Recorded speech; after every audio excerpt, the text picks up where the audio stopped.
Prospects, prospects, prospects.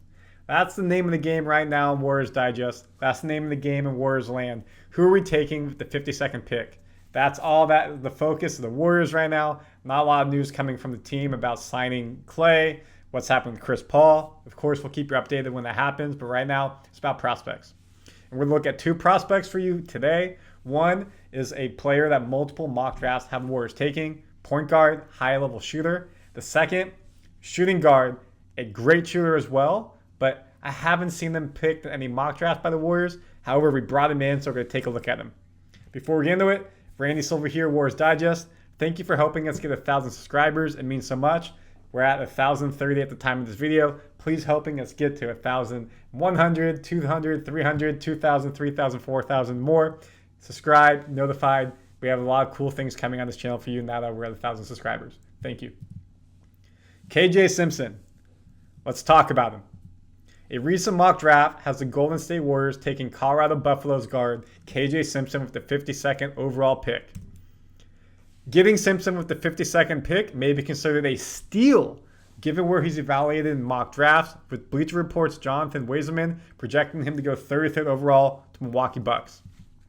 So late first round, early second round is right there, 33rd. It's early second round.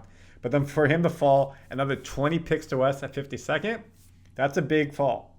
I mean, Aaron Rodgers, NFL, I know, but he was supposed to be first, second, third pick, fell 20 spots the late first round to the Packers. So it's a big drop off when you go down 20, meaning there's a wide range here, a wide degree on thoughts on KJ. Where should he go? Is he a good fit? And again, sometimes it's based on the team. What does the team need? So right here, Warriors 52nd, someone else has him as a 33rd pick.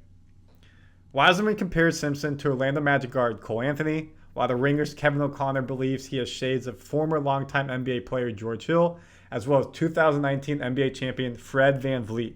O'Connor currently has Simpson projected to go 41st to Philadelphia 76ers. So right in the middle of the early 30s, early 50s, right there at early 40s.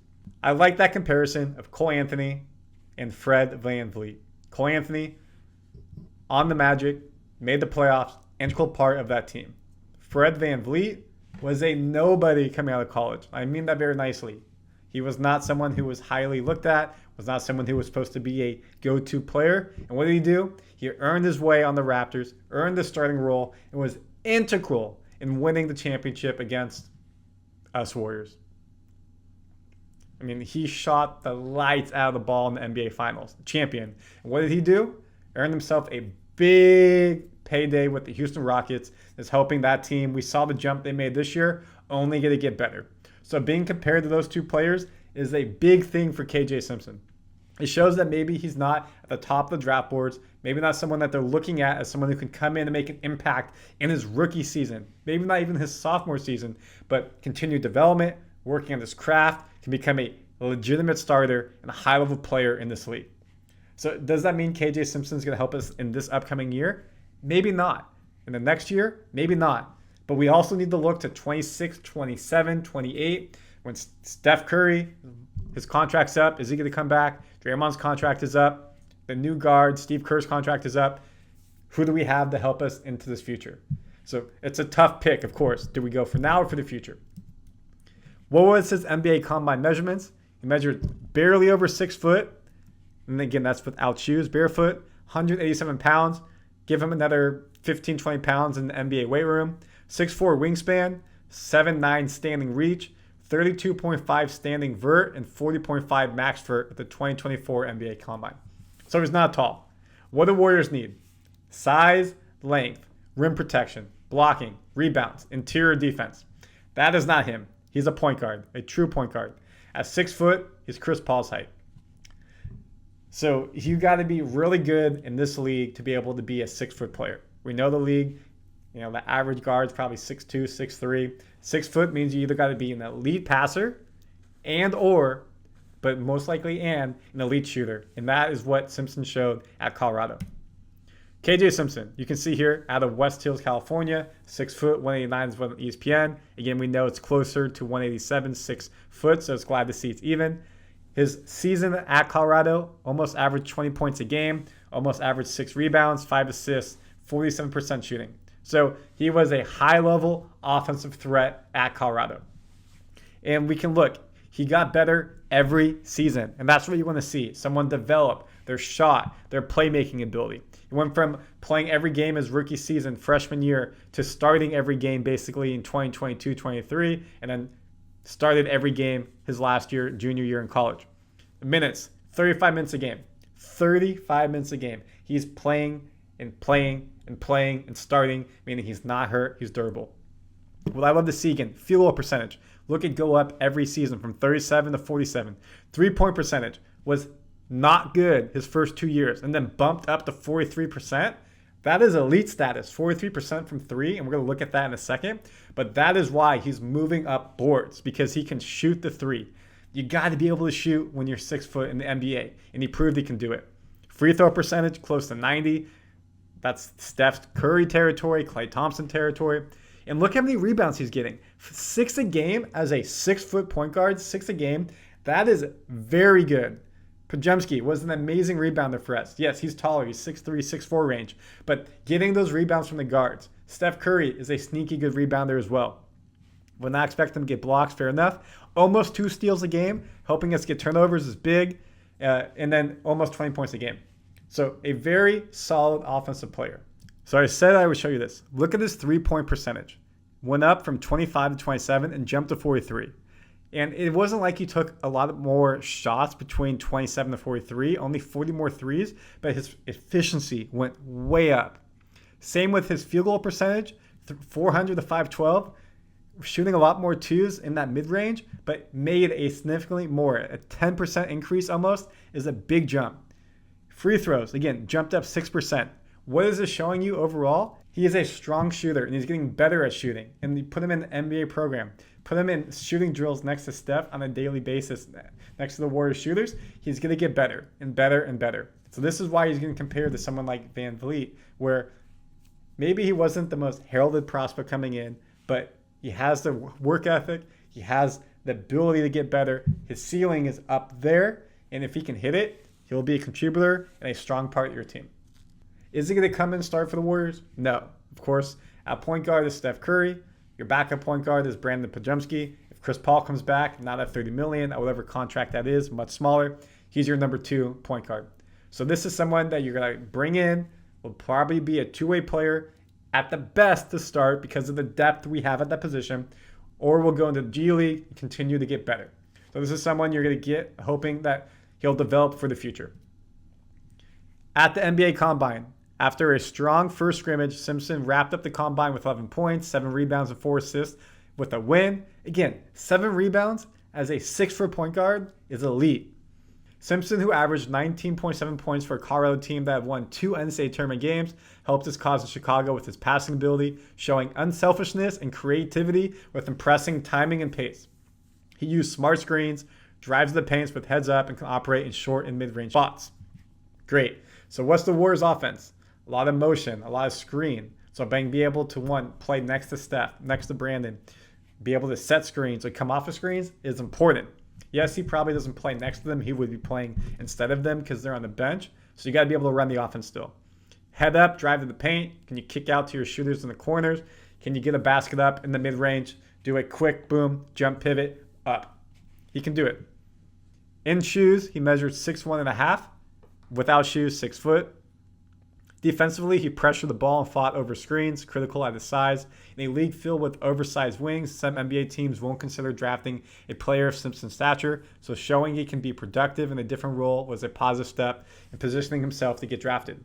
And that's why you see, again, some drafts have him around early 30s, some drafts have him in the 40s, in the 50s, because not every team is going to want a 6-foot point guard. But if you can show you can shoot, pass, screen, play defense, you can carve a role for yourself. Isaiah Thomas, that type of player. Chris Paul, 6-foot point guard, 20-plus year career, will be Hall of Famer. You can get it done, but it's going to be a lot on you to prove yourself that you can be in the league and do what you need to do. In the 2024 point guard rankings, you can see he's at number 8, KJ Simpson. They have him at 6'2". That's not right. Right above him is Tristan Newton, which we've talked about him in the previous video. You can take a look at that. But overall, it shows that he's a very solid point guard. He's right in there. So if a team needs a ball handler, point guard shooter, he's a good fit. Now, this seems like it's a surplus for us at Warriors.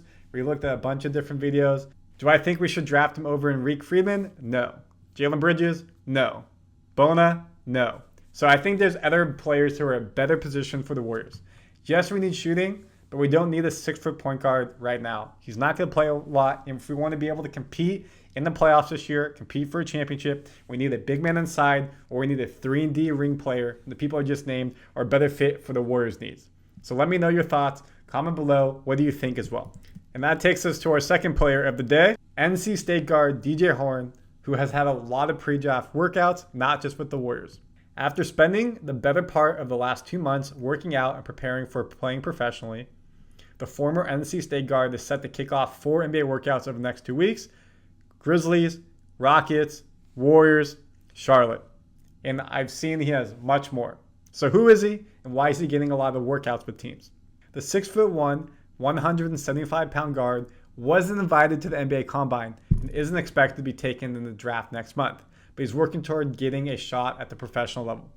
Whether it's with one of the teams he's working out for over the next 2 weeks or not, Horne has a shot to either make it to the G League and work his way up and play overseas for years to come. So the question is, why are they working him out? He's not the Combine. You got to do your due diligence. For these players at the Combine, it's not like the NFL Combine where there's 300 players going. NBA Combine is 75, 80 in that range, so that you can bring in a player and you get more opportunities to see more players inside your facilities. And when you're bringing in players in, you're bringing in like 5, 6 at a time. So you can see them do 2-on-2, 3-on-3, not just one player normally. Unless you think he's the guy and you have a one-on-one workout, sure. But they're bringing people in. You do due diligence. If you don't pick him, then you can see what he does in the summer league if he makes a different team. Keep eyes on him if he goes overseas. Maybe he goes undrafted. You're going to bring him in. So you want to do your due diligence. And we need shooting, and he was a very good shooter. DJ Horne at NC State averaged almost 17 points a game this year, 3.5 rebounds, 2.1 assists. He bounced around a little bit in college, started at Illinois State, then moved to ASU in the Pac-12, and finished up at NC State in the ACC.